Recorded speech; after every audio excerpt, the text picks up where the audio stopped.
పిల్లగాడు కాళ్ల మీద పడేసినా కనికరం లేకుండా పాపని కాలుతో తెచ్చి చంపినవాడు.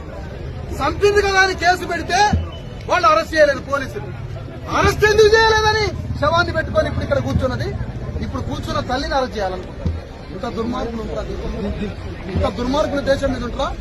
అంటే పోలీసులు ఒక గుడిలోకి పోయి కన్నం పెట్టుకోవడానికి సాకలోళ్ళు గుడిలోకి పోతే, ఆ గుడిలోకి పోయినప్పుడు పైసలు కట్టలేదని గుడిలోకి పోతే ఇష్టం వచ్చినట్టుగా లంజల్లారా లమిటిల్లారా కొట్టబాకండి 3 గంటలు కొట్టారు, 3 అవర్స్ కొట్టారు.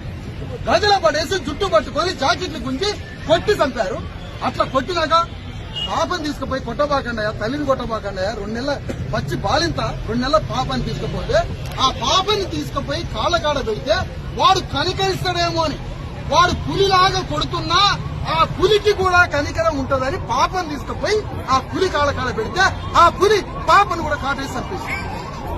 ఇలాంటి వాడు పాకిస్తాన్ ఉగ్రవాది కూడా చేస్తాడు ఈ పని, ఉగ్రవాదన చేస్తాడు ఈ పని.